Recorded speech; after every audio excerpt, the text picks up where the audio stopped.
The thing about quarantine is that Arsenal players were also on lockdown as well. Locked away so that everyone had forgotten what an awful stinker of a season we've been having. I like Arteta and I do want it to work, but his lineup was definitely questionable at best yesterday. 20 minutes in and we've lost Xhaka and Pablo, and I guess plan A goes out the window. What we were left with was one of the most comical defensive displays I've ever seen, and a complete lack of creativity. Not a single shot on target in 90 minutes. In fact, in the last two games we've played City, we've had one shot on target. We are actually woeful in the final third. And as much as Arteta can teach these tactics and positioning and work ethic and mentality, if the players he puts out can't make basic decisions quick enough and struggle to put together simple 4-yard passes, then we're in a lot of trouble. There's two ways of looking at this. The first is that we are fresh out of lockdown, no one's match fit, and we're playing against one of the greatest teams ever assembled. Are they better than us in every single position on the pitch? Yes. Is David Luiz a complete liability? Yes. Should there be any surprise in us losing 3-0 to this City side?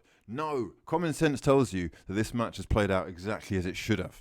However, the fact is, whether you like it or not, Arsenal are not behaving like a big club, on the pitch or off it. So let's focus on the off-the-pitch stuff for a minute, because I think it's about time we had a little word about Raul Sanllehi. The man who actually wanted to extend Unai Emery's contract. The man who signed Cedric Suarez, an already injured right back, who got injured again during training for a 6-month loan fee of £4 million, plus his wages of 60 grand a week, and is yet to play a minute of football, and is also free to leave the club on June the 30th, because obviously, if we're not going to sign him, he's not going to want to play and risk jeopardising a move to his next club. In fact, all the loan players are free to leave on June the 30th, and most players don't really love this club, mate. I hate to break it to you, but they see this as a job. So it should come as no surprise that the morning after the battering, Dani Ceballos is in the papers saying he wants to leave Arsenal and would like to play for a Spanish club next season. I mean, listen, mate, I'm not going to stop you. I'm not going to stand in your way, and I'm sure thousands of other Arsenal fans wouldn't care either. Fucking Beyblade. That in itself, I have to say, wasn't surprising. What was surprising was watching David Luiz's post-match interview. It was not the team foul, it was my fault. I take the decision to play. I should take another decision the last 2 months, but I didn't. From the looks of things, he wanted to leave as well, and he's been talking about retiring in Benfica where he started, but for some reason now he wants to stay. And Arteta seemed to echo that statement. We all know we've had a problem at the back for a while now. Gabriel Paulista obviously came and went without being able to have the time to learn the language. We've got Rob Holding, who's showed promise, was dirt cheap, but is still living off the potential. David Luiz, obviously finished and expensive. Socrates, old. Mustafi is actually the only time we forked out more than £15 million in recent times. And look at him. And Saliba, who I think you could be forgiven for giving a couple of years to kind of bed himself into the league. See, it's not that Arsenal aren't spending money. They are. They're just not spending it very well. Pepe cost £72 million, but who decided that he was worthy of that fee? And more to the point, why can't he get a game? He cannot get in the team ahead of Maitland-Niles. So even though we've brought in this self-proclaimed contract guru to stop players running their contracts down to the final year, we are in a predicament where our two highest paid players and our brightest prospect, Mesut Ozil, Aubameyang and Bukayo Saka, are all entering their final year. What's even more frustrating is the night before the game, Ozil is tweeting his excitement about being back. Then he's left completely out of the squad for tactical reasons. It was a tactical reason. And the morning after, he's doing his usual PR spin tweets, kissing the badge.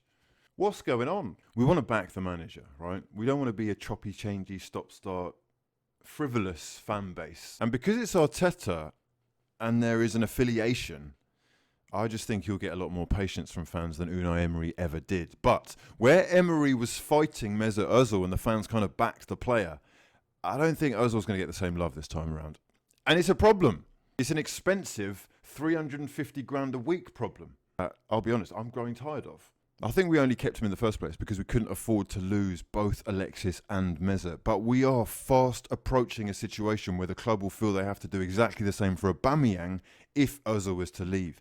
It's constantly one step forward and 2 steps back with this club. And Raul is now going to start coming under fire. And I would say rightly so, like any employee should if he doesn't meet the required targets. And despite the investment that we have not seen for decades at this club, despite the new appointments, the facts remain that Arsenal are no longer a big club. We are actually the definition of mid-table mediocrity. I know that moving forward, people are thinking of the future and blooding the youth. But right now, when points are clearly needed, a lineup of Nketiah, Saka, and a midfield of Guendouzi, Willock, and Xhaka is going to struggle to beat a championship team. Never mind Manchester City. And that's the truth, like it or not. And that is before you even look at the defence.